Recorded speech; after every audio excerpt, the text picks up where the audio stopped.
y'all, it's Bree.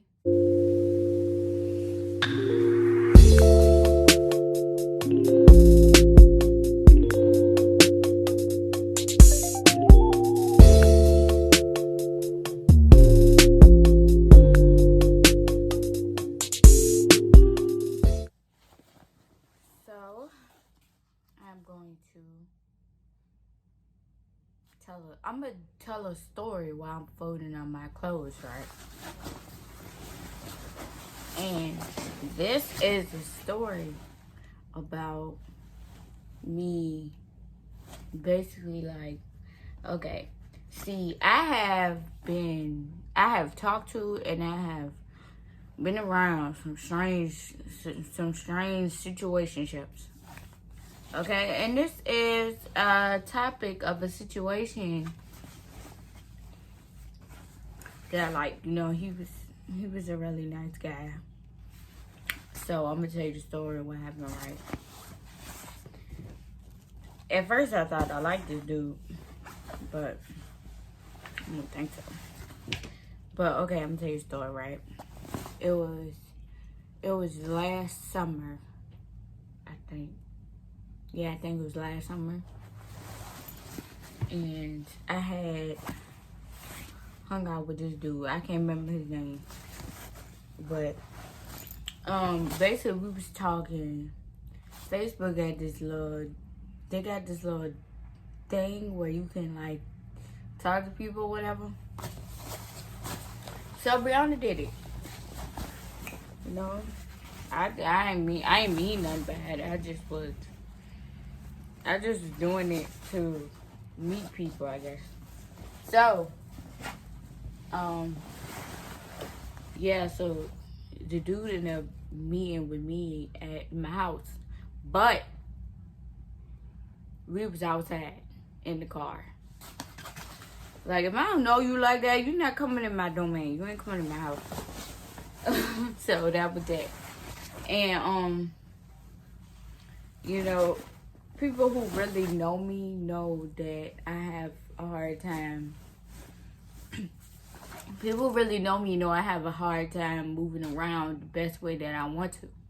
So I was trying my hardest to really move better than what he could see. Like, so, but I guess he still kind of knew that some was up. And so I got to the car, and I signed the car. The car was right in front of my house, so I ain't had to walk nowhere far. And I was just walking to my front door to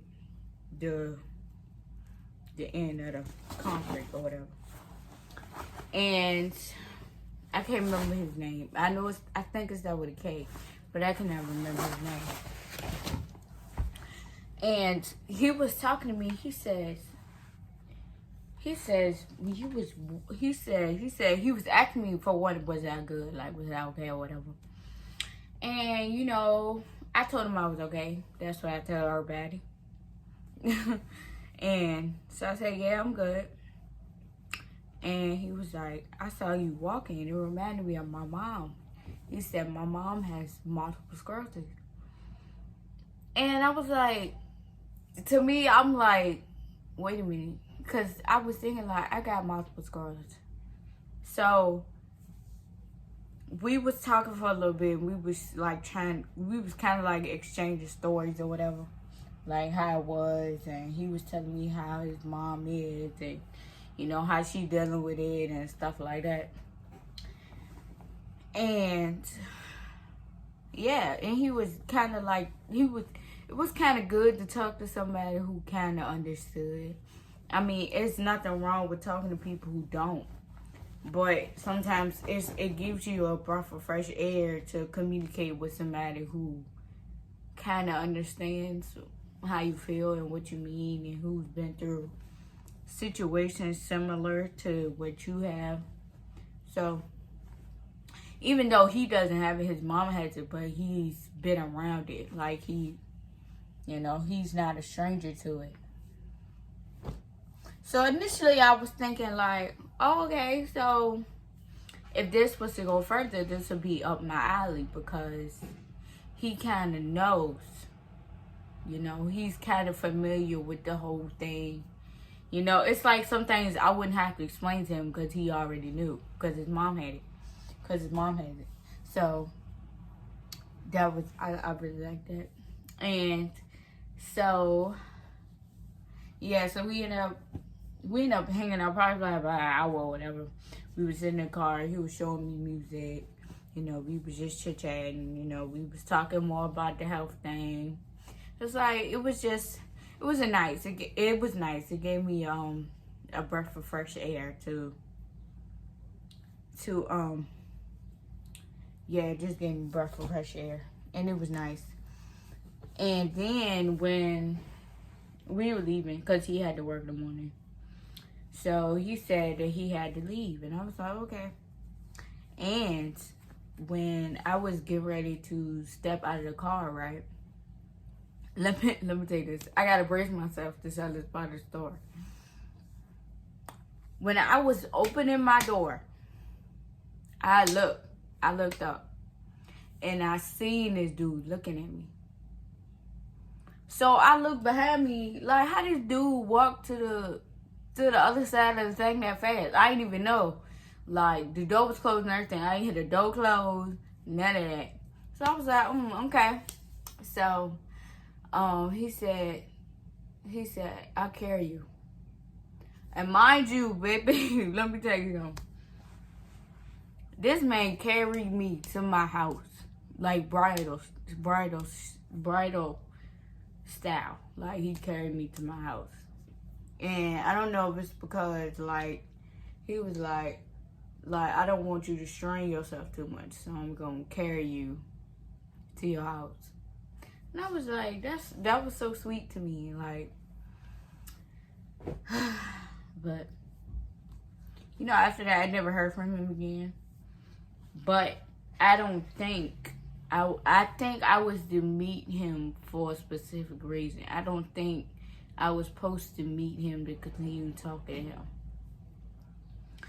Anybody who is spiritual knows that God puts people in your life sometimes for a specific reason. So it's like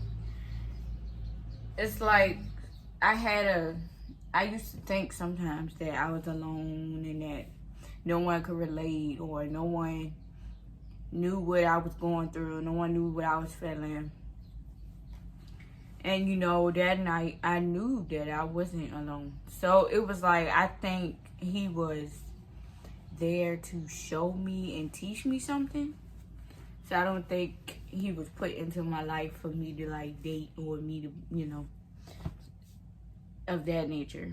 I think, you know, he was just put into my life to show me that I'm not alone. And that goes for anybody else who has multiple sclerosis, anything. Depression, anxiety, all that kind of stuff. You are not alone. Like, you are not the only one who's going through a tough time. So don't feel like you are. And somewhere there's somebody to talk to. Somewhere.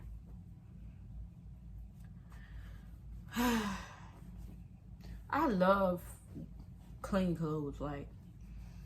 Like some people say that they don't like folding clothes, but I love clean clothes. Like, I love when my clothes are clean. I love it. Ugh.